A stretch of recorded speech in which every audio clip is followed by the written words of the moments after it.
आश्रम का वातावरण हवन की सुगंध से भरा हुआ था। दूर दूर के ऋषि महात्माओं को यज्ञ में बुलाया गया था। चारों ओर वेद मंत्रोच्चारण की ध्वनि गूंज रही थी। यह विश्वजित यज्ञ था जो महर्षि वाजश्रवा के द्वारा कराया जा रहा था।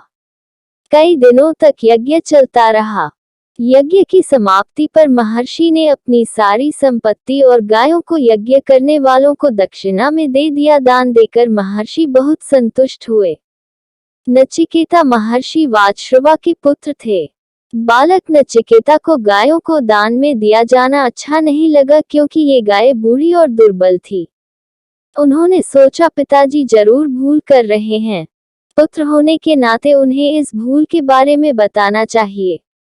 नचिकेता पिता के पास गए और बोले, पिताजी आपने जिन वृद्ध और दुर्बल गायों को दान में दिया है उनकी अवस्था ऐसी नहीं थी कि ये दूसरों को दी जाएं। महर्षि बोले, मैंने प्रतिज्ञा की थी कि मैं अपनी सारी संपत्ति दान कर दूंगा। गायें भी तो मेरी संपत्ति थी। यदि मैं दान न करता तो मेरा यज्ञ अधूरा रह जाता। नचिकेता ने कहा, मेरे विचार से दान में वही वस्तु देनी चाहिए जो उपयोगी हो तथा दूसरों के काम आ सके। फिर मैं तो आपका पुत्र हूँ, बताए आप मुझे किसे देंगे? महर्षि ने नचिकेता की बात का कोई उत्तर नहीं दिया, परंतु नचिकेता ने बार बार यही प्रश्न दोहराया। महर्षि को क्रोध आ गया। ये झल्ला कर बोले, जा, मैं तुझे यमराज को देता हूँ। नचिकेता आज्ञाकारी बालक थे। उन्होंने निश्चय किया कि मुझे यमराज के पास जाकर अपने पिता के वचन को सत्य करना है। यदि मैं ऐसा नहीं करूंगा तो भविष्य में मेरे पिताजी का सम्मान नहीं होगा। नचिकेता ने अपने पिता से कहा, मैं यमराज के पास जा रहा हूँ, अनुमति दीजिए। महर्षि असमंजस में पड़ गए। काफी सोच विचार के बाद उन्होंने हृदय को कठोर करके उसे यमराज के पास जाने की अनुमति दे दी। नचिकेता यमलोक पहुंच गए, परंतु यमराज वहां नहीं थे। यमराज के दूतों ने देखा कि नचिकेता का जीवन काल अभी पूरा नहीं हुआ है, इसलिए उसकी ओर किसी ने ध्यान नहीं दिया। लेकिन नचिकेता 3 दिनों तक यमलोक के द्वार पर बैठे रहे। चौथे दिन जब यमराज ने बालक नचिकेता को देखा तो परिचय पूछा। नचिकेता ने निर्भीक होकर विनम्रता से अपना परिचय दिया और यह भी बताया कि वह अपने पिताजी की आज्ञा से यहाँ आए हैं। यमराज ने सोचा कि यह पितृभक्त बालक मेरे यहाँ अतिथि है। मैंने और मेरे दूतों ने घर आए हुए इस अतिथि का सत्कार नहीं किया।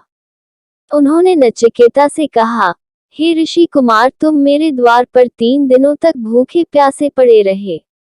मुझसे 3 वर मांग लो। नचिकेता ने यमराज को प्रणाम करके कहा, यदि आप मुझे वरदान देना चाहते हैं तो पहला वरदान यह दीजिए कि मेरे वापस जाने पर मेरे पिता मुझे पहचान ले और उनका क्रोध शांत हो जाए। यमराज ने कहा, तथास्तु। अब दूसरा वर भोग।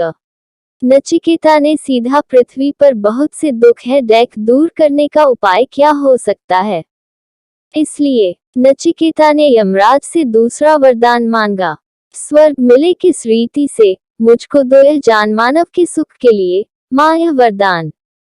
यमराज ने बड़े परिश्रम से वह विद्या नचिकेता को सिखाई। पृथ्वी पर दैख दूर करने के लिए विस्तार में नचिकेता ने ज्ञान प्राप्त किया। बुद्धिमान बालक नचिकेता ने थोड़े ही समय में सब बातें सीख ली।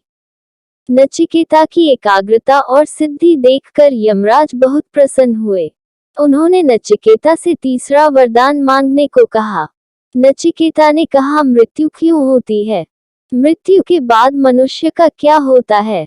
वह कहीं जाता है? यह प्रश्न सुनते ही यमराज चौंक पड़े। उन्होंने कहा, संसार की जो चाहो वस्तु मांग लो, परंतु यह प्रश्न मत पूछो। किंतु नचिकेता ने कहा, आपने वरदान देने के लिए कहा, अतः आप मुझे इस रहस्य को अवश्य बताएं। नचिकेता की दृढ़ता और लगन को देखकर यमराज को झुकना पड़ा। उन्होंने नचिकेता को बताया कि मृत्यु क्या है, उसका असली रूप क्या है। यह विषय कठिन है, इसलिए यहाँ पर समझाया नहीं जा सकता है, किंतु इतना कहा जा सकता है कि जिसने पाप नहीं किया, दूसरों को पीड़ा नहीं पहुंचाई, जो सच्चाई की राह पर चला, उसे मृत्यु की पीड़ा नहीं होती, कोई कष्ट नहीं होता। इस प्रकार नचिकेता ने छोटी उम्र में ही अपनी पितृभक्ति, दृढ़ता और सच्चाई के बल पर ऐसे ज्ञान को प्राप्त कर लिया जो आज तक बड़े बड़े पंडित, ज्ञानी और विद्वान भी न जान सके। कठोपनिषद के आधार पर